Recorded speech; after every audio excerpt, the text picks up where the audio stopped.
In 1946, there was a movie directed by Frank Capra starring Jimmy Stewart. He played the role of George Bailey, and the movie was called... Thank you so much. That movie is on the cutting edge of post-World War II. It is 79 years old, and I just thought to myself, that's the way I'm going to open the conference. And I just thought most people weren't born when that movie came out. Anyways, in the film, Jimmy Stewart and George Bailey went through and had an experience of seeing the town in which he lived corrupted because he didn't live in it. And the place was called Pottersville after the villain. And there were pawn shops and strip clubs and everything that was just violent and corrupt in the 1940s. And Stewart's face right there captures it all. This town was toast. But what you didn't notice is one of the primary reasons that Stewart felt so shocked looking into the moral abyss was that they were doing the jitterbug.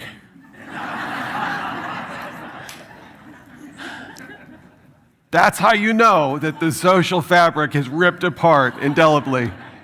If people are doing the... Now, some of you are like, what's the jitterbug? Do you know what you want to see what the jitterbug is? All right, let's check it out. Don't believe me, just watch. Don't believe me, just watch. Don't believe me, just watch. Hey, oh! Stop. Wait a minute. Fill my cup, put some nigga in it. Take a sip, sign the check. Julio, get the stretch. I'm so glad you laughed. I really am. I'm so glad. Yeah, the jitterbug. That was this thing that really showed things were falling off the rails. What we want to do here tonight is actually look at a different question, but this serves as really a good analog to what we're trying to get at. Not, what if George Bailey didn't live in his hometown, but what if Jesus of Nazareth never lived? What effect would that have, not just on a town, but on the entirety of the world for the last 20 centuries?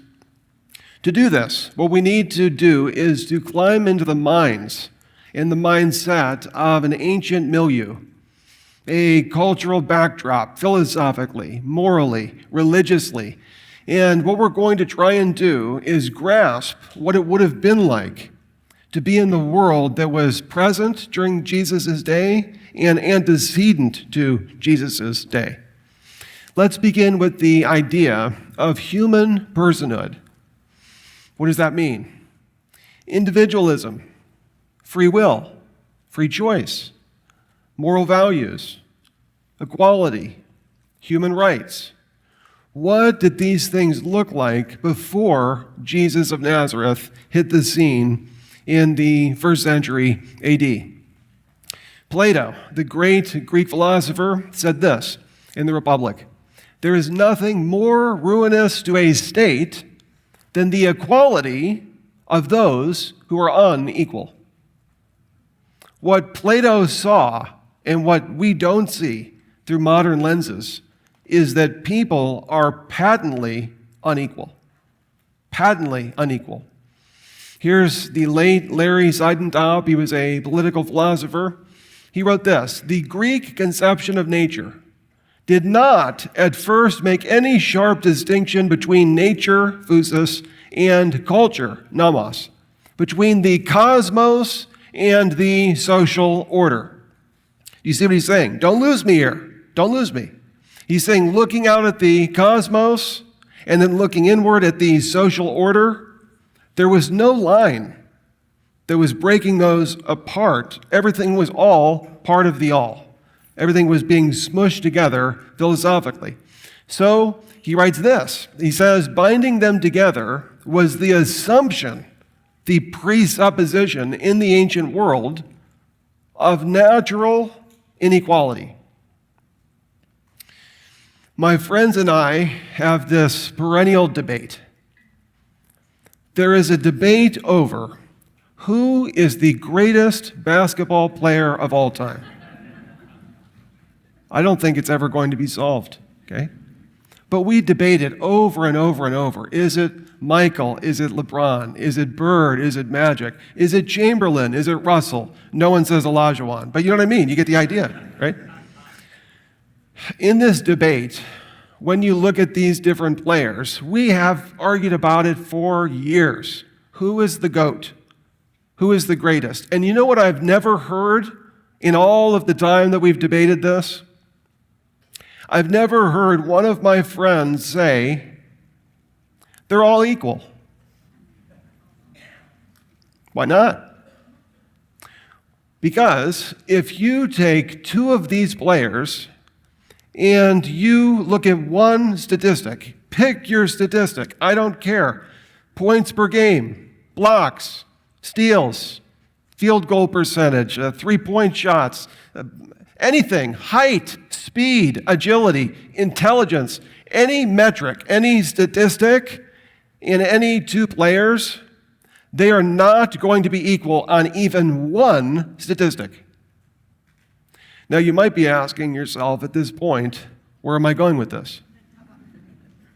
Take any two people in this room and put them against any metric, and you will see that they are obviously unequal.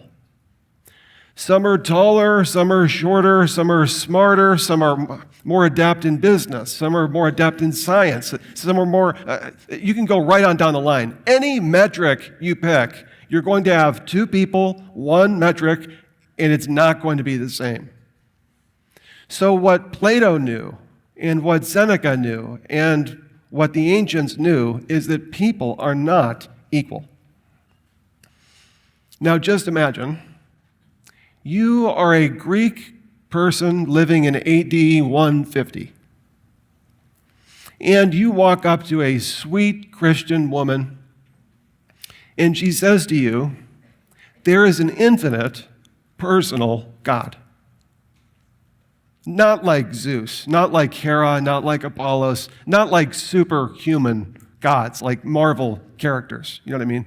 They urinate and defecate, and Zeus tricks women to sleeping with them, and Hera tries to kill Achilles, and right on down the line. They're imperfect, flawed gods. I'm not talking about that. I am speaking of the infinite personal God.